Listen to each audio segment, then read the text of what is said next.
Bismillahirrahmanirrahim. Assalamualaikum warahmatullahi wabarakatuh. Perkenalkan, nama saya Mairani Putri Altaf. Saya dari kelas 1 PAIB dengan NIM 2341104020075.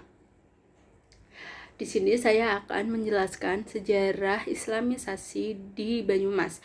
Perlu kita ketahui sebelumnya bahwa agama di Indonesia ini memiliki dua dimensi. Dimensi yang pertama itu dimensi teologis. Dimensi teologis ini bersifat samawi. Samawi merupakan wahyu Tuhan yang kebenarannya bersifat mutlak dan absolut.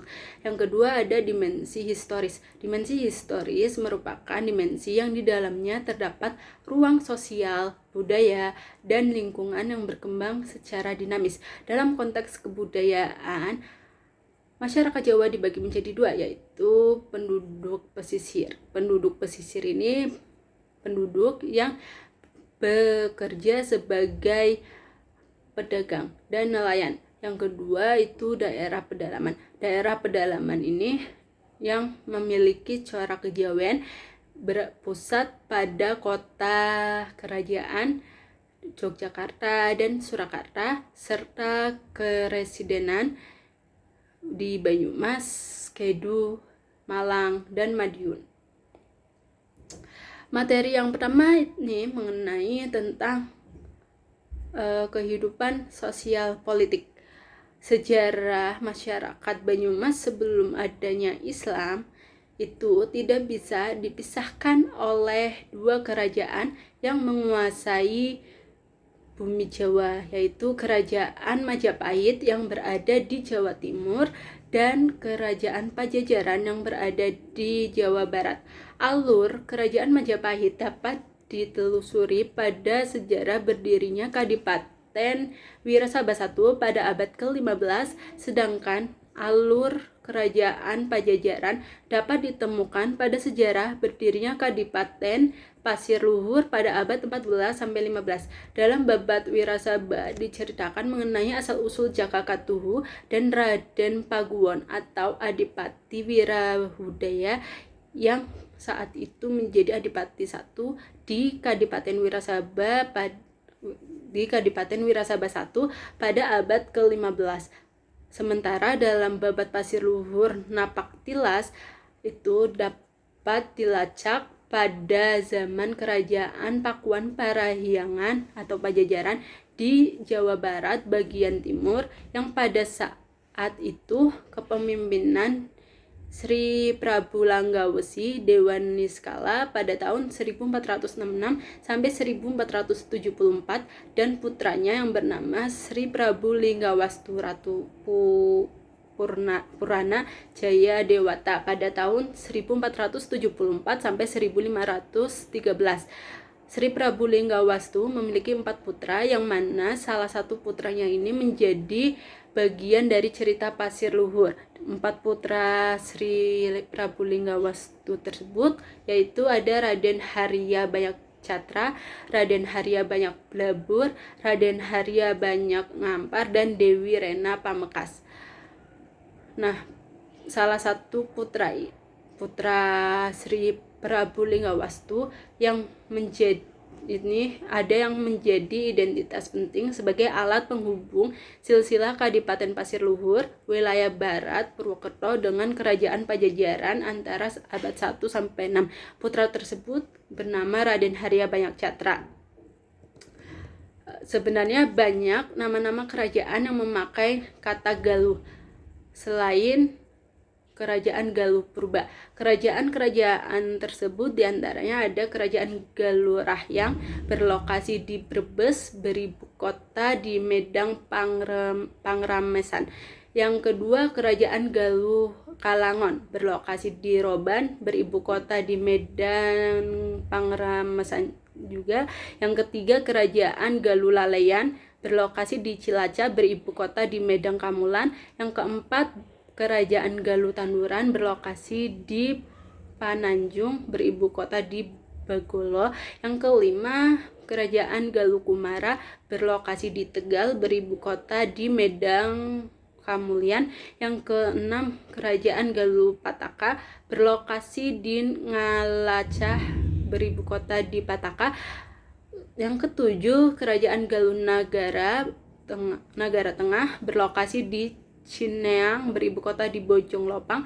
Yang kedelapan, Kerajaan Galuh Imbanagara berlokasi di Barunai atau Pabuaran, beribu kota di Imbanagara. Yang kesembilan, Kerajaan Galuh Kalingga berlokasi di Bojong, beribu kota di Karangkamulian. Salah satu alasan bahwa kesembilan kerajaan Galuh di atas adalah bagian dari wilayah kekuasaan Galuh Purba adalah wilayah kerajaan Galuh Purba yang meliputi Indramayu, Cirebon, Brebes, Tegal, Pemalang, Bumiayu, Banyumas, Cilacap, Purbalingga, Banjarnegara, Kebumen, dan bahkan ada yang menyebut sampai Kedu, Kulon Progo hingga Purwodadi. Berdasarkan Babat Pustaka Raja-Raja 1 di Nusantara, tulisan Pangeran Wangsakerta dari Cirebon, terdapat 3 wangsa yang berkembang pada abad 7 sampai abad 8, yaitu Wangsa Kalingga, Wangsa Sanjaya, dan Wangsa Shailendra. Jika di daerah lain struktur sosial cenderung terpengaruh, bahkan terhegemoni oleh struktur sosial pemerintahan kerajaan keraton, struktur sosial masyarakat Banyumas justru menampilkan karakter yang unik, yaitu cowak atau berbicara dengan suara keras, bloak atau berbicara dengan berlagak serius apa adanya, dan humoris, dablogan atau dablong atau seenaknya sendiri kalau mengkritik atau berkelakar. Ajiban, bereaksi secara spontan melalui ucapan jika hajatnya terpenuhi. Dobos, berebut bicara saat mengeluarkan ide. Banyol, bergurau. Dopok, omong-omong mengeluarkan unek-unek. Ketujuh karakter ini tentu berbeda jauh dengan daerah-daerah lain di Pulau Jawa yang umumnya penuh unggah-ungguh, tata krama, basa-basi, dan hal-hal lain yang terstandarisasi oleh karakter sosial keraton. Nah, yang kedua ini ada kehidupan ekonomi masyarakat. Dari sisi kondisi alam, seluruh daratan di Pulau Jawa dikenal dengan kesuburan tanah dan curah hujannya yang tinggi. Faktor alam tersebut dapat membuat masyarakat di Pulau Jawa mampu mengembangkan budidaya pertanian lahan basah dengan ekspedisi hasil pertanian yang unik antara satu daerah dengan daerah lain. Beberapa daerah yang dikelilingi diapit oleh beberapa pegunungan vulkanik serta dataran-dataran tinggi bahkan cenderung terisolasi dari pengaruh sosial politik dunia luar. Pada masa pra-Islam dan kolonialisme Eropa masuk ke Pulau Jawa, masyarakat hanya bertumpu pada sungai-sungai sebagai sarana penghubung antara masyarakat di satu daerah dengan satu daerah lainnya. Sebagai contoh misalnya aliran Sungai Berantas dan Bengawan Solo yang dijadikan sarana penghubung jarak jauh oleh masyarakat telah berhasil membentuk pusat kerajaan besar, yaitu Kerajaan Majapahit dan Mataram. Sementara sungai-sungai lain yang umumnya beraliran pendek tidak mampu membentuk relasi masyarakat dalam skala besar, sehingga dari sisi kekuasaan yang terbangun juga relatif kecil atau kadipaten. Pola perekonomian masyarakat Jawa termasuk Banyumas sedikit mengalami perkembangan ketika memasuki abad 4 di mana kerajaan-kerajaan besar di Jawa Tarumanegara, Mataram, Majapahit, dan Mataram mulai membuka jalur perdagangan dengan negara-negara lain di kawasan Asia seperti India dan Cina. Terus yang kedua itu ada Islamisasi di wilayah Jawa Tengah bagian barat. Yang pertama itu ada peran Wali Songo. Di dalam ensiklopedi Islam disebutkan bahwa Wali Songo itu adalah 9 ulama yang merupakan pelopor dan pejuang pengembangan Islam atau Islamisasi di Pulau Jawa pada abad ke-15. Wali Songo secara umum diartikan sebagai 9 wali yang dianggap telah dekat dengan Allah Subhanahu wa Ta'ala, terus-menerus beribadah kepadanya serta memiliki keramatan dan kemampuan-kemampuan lain di luar kebiasaan manusia. sangat sulit untuk melepaskan dimensi mitos dari diskusi mengenai keberadaan Wali Songo dan perannya dalam penyebaran Islam di Nusantara atau Jawa. Dalam sejarah Islam tercatat bahwa era kepemimpinan Harun al-Rasyid itu pada tahun 786 sampai 809 sering disebut sebagai titik puncak kemajuan peradaban Islam. Usia pemerintahan yang dipimpinnya tidak berlangsung lama, kurang dari 50. Namun Harun al-Rasyid mampu menjadikan Baghdad sebagai pusat dunia dengan tingkat kemakmuran dan peran internasional yang luar biasa. Pada saat pemerintahan Islam mengalami masa keemasan, di tanah Jawa Kerajaan Mataram, Hindu juga sedang mengalami hal serupa. Kejayaan Mataram Hindu bahkan masih mampu bertahan sekitar 2 abad sebelum kemudian melemah dan runtuh. Pada saat Prabu Sindok atau Empu Sindok berkuasa pada tahun 929 sampai 949, telah banyak pedagang dari tanah Jawa yang melakukan ekspansi bisnis hingga ke mancanegara. Relasi bisnis yang terjadi antara para pedagang dari Jawa dan pedagang dari negara-negara Islam dimungkinkan menjadi titik awal persentuhan masyarakat Hindu Jawa dengan Arab Islam.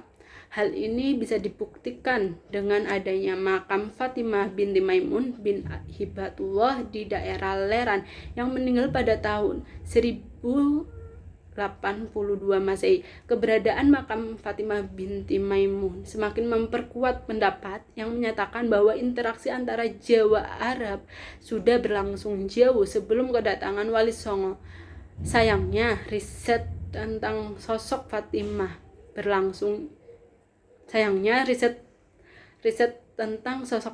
binti Maimun serta masyarakat di mana dia hidup belum pernah dilakukan secara serius. Hal inilah yang menyebabkan kurangnya informasi sejarah mengenai penyebaran Islam sebelum era Wali Songo. Nah, selain itu, Prabu Kartanegara memimpin Kerajaan Singasari pada tahun 1254 sampai 1293 di Pasai. Telah berdiri kerajaan Islam yang dipimpin oleh Sultan Malik al-Soleh yang wafat pada tahun 1297.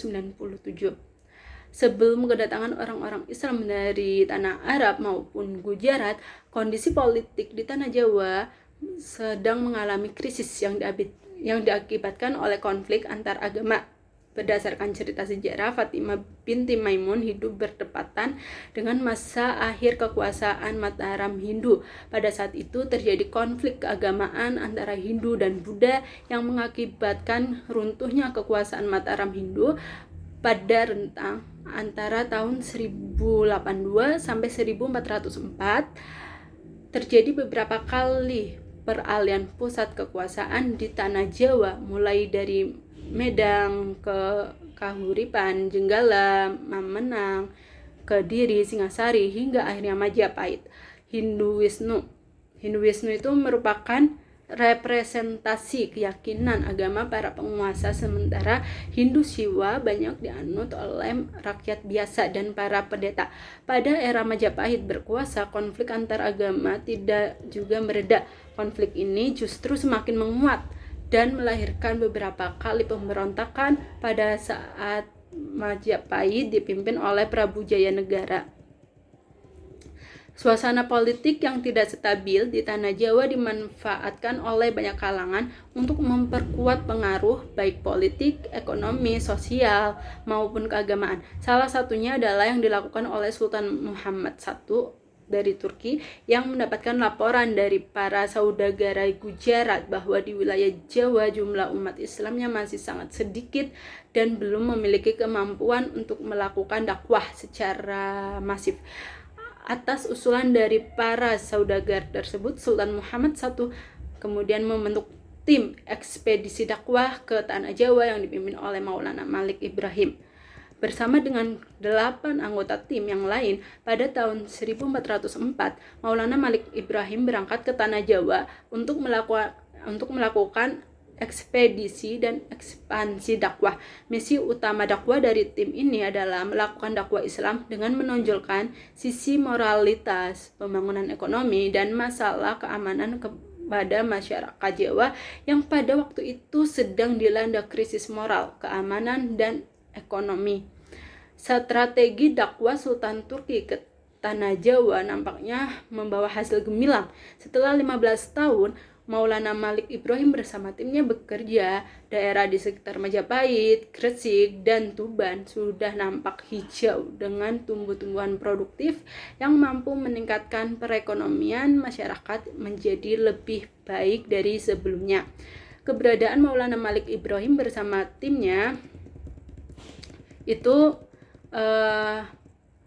menyebarkan ajaran Islam di Tanah Jawa adalah titik awal periode dakwah Islam secara sistematik di Tanah Jawa. Para ahli juga ada yang menyebut bahwa tim yang diketuai oleh Maulana Malik Ibrahim merupakan representasi dari Wali Songo angkatan pertama yang kemudian melahirkan Wali Songo angkatan berikutnya hingga muncul nama-nama populer seperti Sunan Ampel, Sunan Bonang, Sunan Giri, Sunan Kalijaga, Sunan Gunung Jati, Sunan Derajat, Sunan Kudus, dan Sunan Muria. Keenam angkatan Wali Songo yang berlangsung dalam proses dakwah Islam melalui lembaga kewalian dan mampu menghasilkan sebuah imperium besar kerajaan Islam di Tanah Jawa menggantikan hegemoni kerajaan-kerajaan Hindu-Buddha sebelumnya adalah yang pertama Wali Songo angkatan pertama.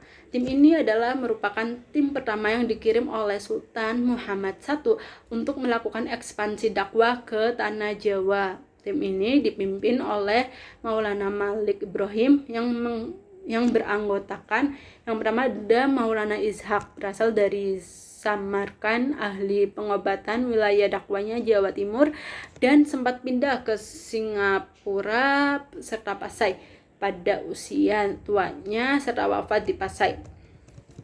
Yang kedua itu ada Maulana Ahmad Jumadil Kubro dari Mesir. Yang ketiga Maulana Muhammad Al-Mahrobi dari Maroko. Yang keempat Maulana Malik Irsoil dari Turki, ahli tata negara. Yang kelima Maulana Muhammad Ali Akbar dari Iran, ahli pengobatan. Yang keenam Maulana Hasanuddin dari Palestina. Yang ketujuh Maulana Aliuddin dari Palestina juga.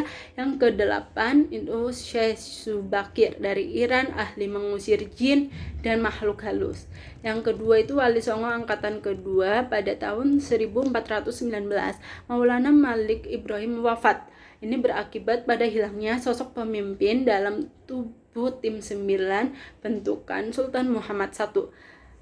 Proses kedatangan Raden Rahmat ke Tanah Jawa tidaklah seorang diri. Ada 2 orang, yaitu Raden Santri Ali dan Raden Alim Abu Hurairah. Bahkan ada sekitar 40 orang pengawal yang menampingi perjalanan Raden Rahmat dari Campa hingga sampai di Tanah Jawa.